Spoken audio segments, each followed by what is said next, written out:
Hi, welcome back to my channel. When I saw that Sam Seder went on Jubilee's show Surrounded, I was ecstatic. I dimmed the lights, lit some candles, put some treats in a little bowl because I'm no better than my cat, and turned on what I knew would feel like a bubble bath for my mind. If you don't know Sam Seder, he's an actor turned political commentator. He's got his own show on YouTube with 1 million subscribers. He's sort of the boogeyman, the Baba Yaga of progressive politics, in that a bunch of conservative influencers are constantly trying to avoid him because when they do see him... Oh, geez. Okay, so this is what's going to happen.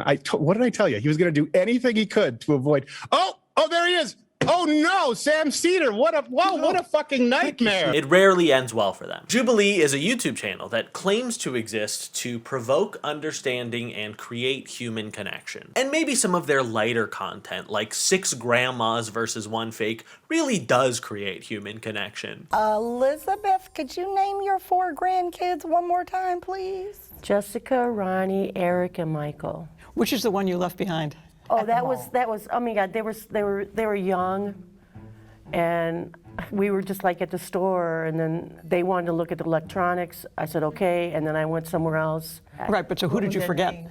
Oh, it was Jessica and Ron. In that fight, I'm betting on the fake. That's just not enough grandmas. If you watch any of their political videos, you know that that claim is largely untrue. Jubilee provokes understanding the same way a stick provokes a sleeping bear. You're now able to have a conversation, but those conversations tend to be loud and unproductive and mostly about fish. I'm not going to be able to give you a yes or no answer. I'm going to have to give you a fleshed out answer. I will address your point. Everybody who wants to know the country. No, I'm fine with the no. You have not said your number.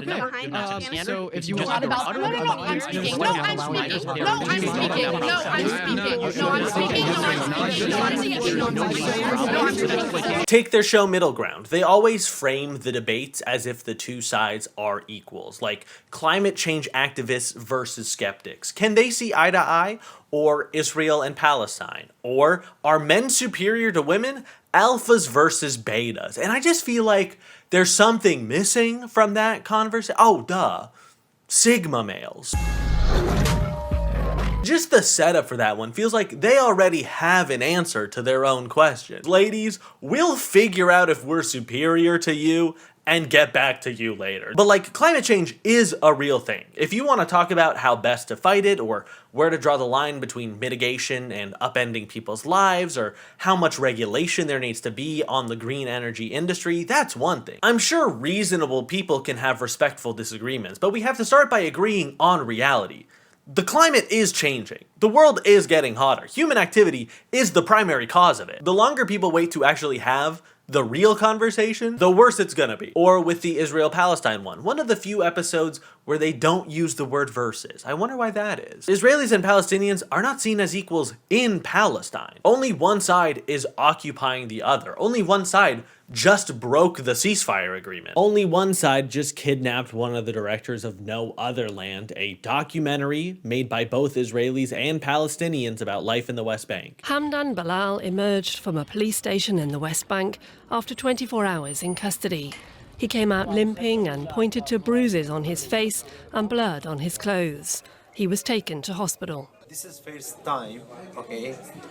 They came, the soldiers, with the settlers attacking me and beating me and destroyed me. Only one side has support from seemingly the entire United States government. It's not just a difference of opinions. There is a power imbalance there that Jubilee is at best brushing aside and at worst actively perpetuating. Surrounded is another one of those shows where someone of a certain perspective sits in the middle of a circle surrounded by people with the opposite perspective. And then there is a spirited debate that exists to farm clips. And Jubilee might say, no, we're not just trying to farm clips, we're trying to encourage dialogue. We're making sure people are having conversations that maybe they wouldn't otherwise have. If that was really the case, they wouldn't post a most viral moments compilation at the end of the year featuring all of their wonderful clips that they have farmed. This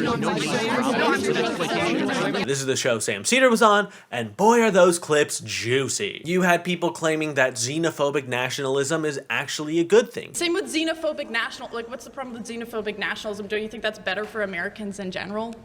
To be xenophobic, nationalism is better. We should have a coherent culture. Everyone should be a part of the same culture. We should have assimilation. Your argument is that Trump is good for those who want a dominant white European culture. I mean, that is what America is. It's rooted in European identity and Christian values. That's what it has been. I think you're making my argument for me. That Christian nationalism is actually a good thing. I concede the point that under Trump, your Christian nationalism has gained an advantage under this. Sorry, we're going to have more kids. We're going to have less abortions. We're going to have more family. We're going to have stable family households. Sorry about better education. People, gay people should be outlawed. They should be straight. They should be straight. Women should be secondary to their husbands. Women should submit to the husbands. Women that doesn't mean they are slaves. Right, it doesn't mean they are slaves. It means they are protected. Okay, let me ask you that. Let me ask you. That the Constitution for sure has an amendment to ensure everyone's rights are equal. Someone should come up with a catchy name for that one. Regardless of DEI, don't we already have things in our Constitution that protect people's rights, protects people? No. We don't? No. Do we or do we not? No, we do not. Tell me what protects people from discrimination in housing and in work and hiring or getting loans. It's all statutes. It's all statutes. And in these government agencies, there was nothing except for that order. That's why Trump just rescinded it.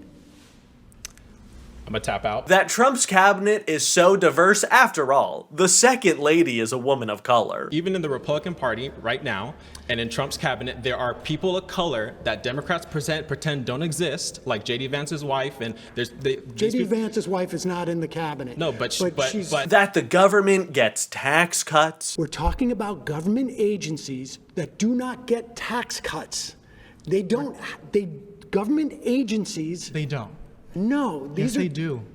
They absolutely do. I'm talking about every private and public sector gets tax cuts when you hire a person of color.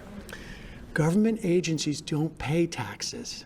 Government agencies are funded by the government. That is not true. That is not true. And you know what? I think the whole juxtapose of this. That must is a buzzword. DEIA forces them as an agency to say, if you have a job opening, you must do your best efforts to make sure that every I like that. part I love of me society. A buzzword. You must do your best effort. The episode is an hour and a half long. After the first 10 minutes, this is no longer a bubble bath. That is far too kind a metaphor for what's going on here. This is pure junk food. This is 2 a.m. Taco Bell after a night of drinking. These calories are so empty. How empty are they? They might as well be a J-Lo concert. There is so little substance here, you could call it the electric state. It's like watching Shohei Ohtani play baseball against a bunch of middle schoolers. Sure, that sounds like it'd be fun to do. But if you're looking for anything consequential there, you're not going to find it. And that's the thing with Jubilee. They claim to be a place where people from all over the political spectrum get together and share ideas. It's almost like a TED Talk. But with a TED Talk, they only let Ted talk. It's not like these videos where there's a larger, more popular Ted in the middle of a circle of smaller Teds chomping at the bit to get a viral moment. They can claim all they want that they exist to let people have conversations. They exist as a business to make money. They know a video won't do well if it's a bunch of people just talking and having a conversation. So they gamify it to, give some sort of adrenaline and intrigue. Who's gonna make it to the chair?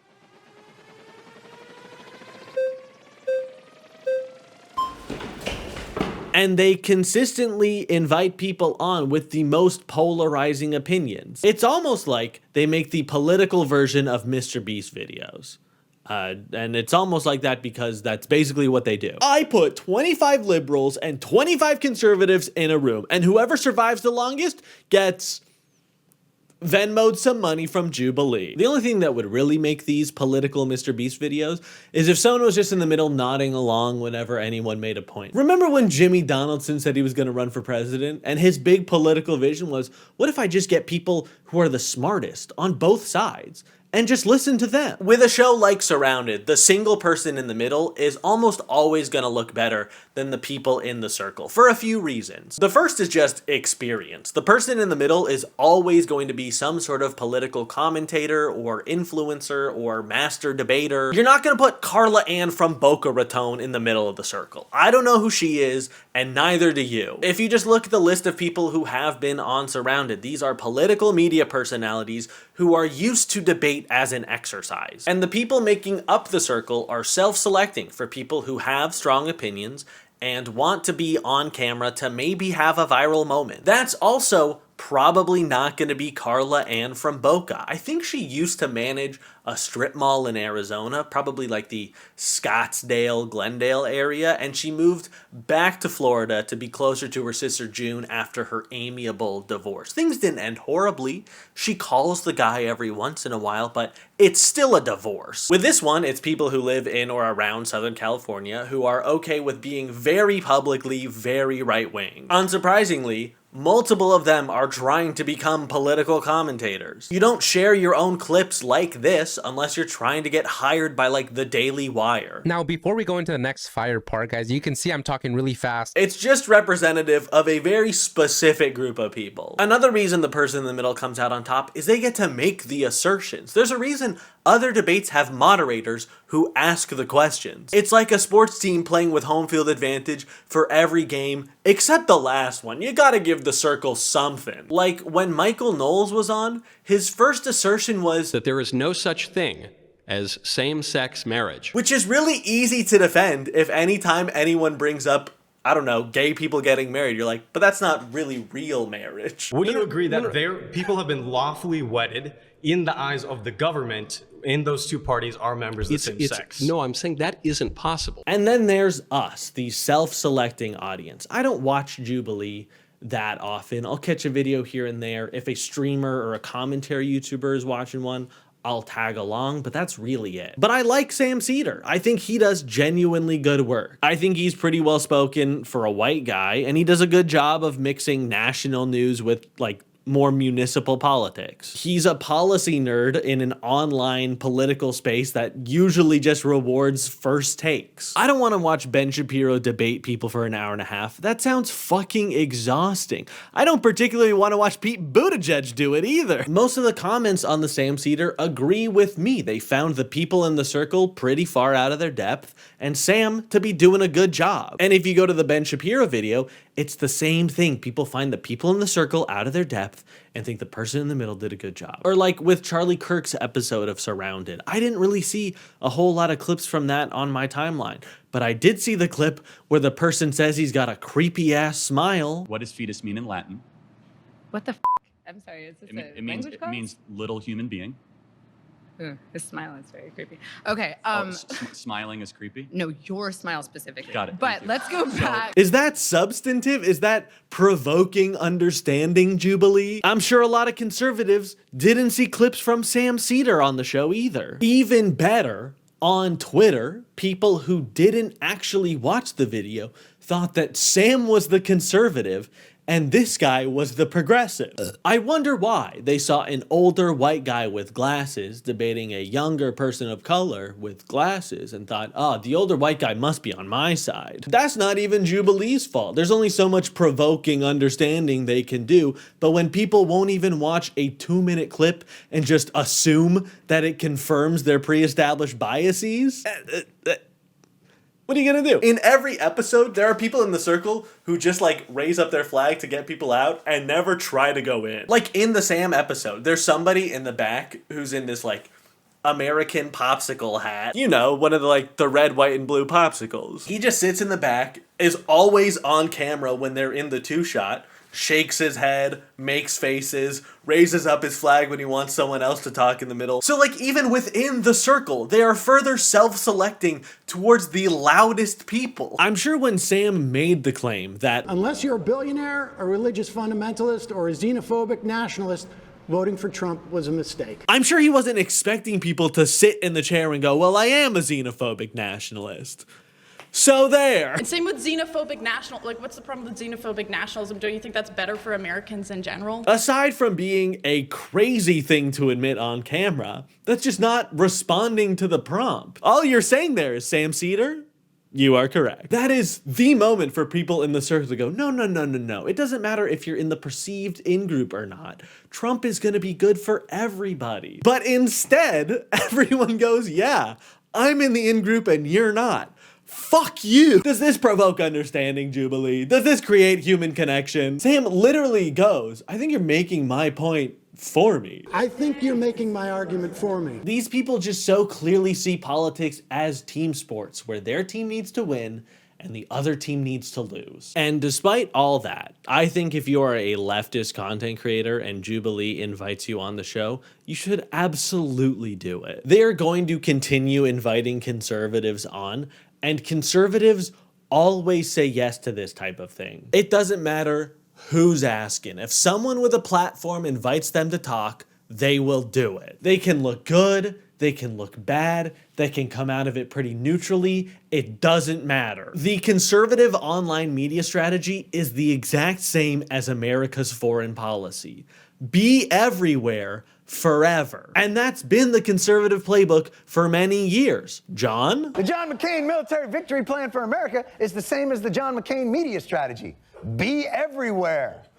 Forever. Then we cut to Jon Stewart like he's a friend of the show. Thank you so much for watching this video. It does mean a lot to me. If you enjoyed it and you wouldn't mind leaving a like or subscribing, I would really appreciate that. It's baseball season. The Dodgers are already 3-0. I'm happy. It looks like it's going to be a pretty good year for us. I don't want to see a single conservative complaining about baseball needing a salary cap or a salary floor or anything to make the game more competitive. You want unregulated free market capitalism, this is what it gets you. And it's great for me, because this means I'm in the 1%. I think it'll be a Dodgers-Red Sox World Series. I think that Paul Skeens will finish second in Cy Young voting behind... Ooh, it might be Sandy Alcantara, but he might get traded and that might fuck things up. So maybe he will win. And if you know of a podcast that's like State of the League, but for baseball, where it's like two guys around my age who both have very progressive leftist politics, please let me know. Again, thank you so much for watching this video. It really does mean a lot to me. And hopefully I'll see you in the next one. Bye-bye.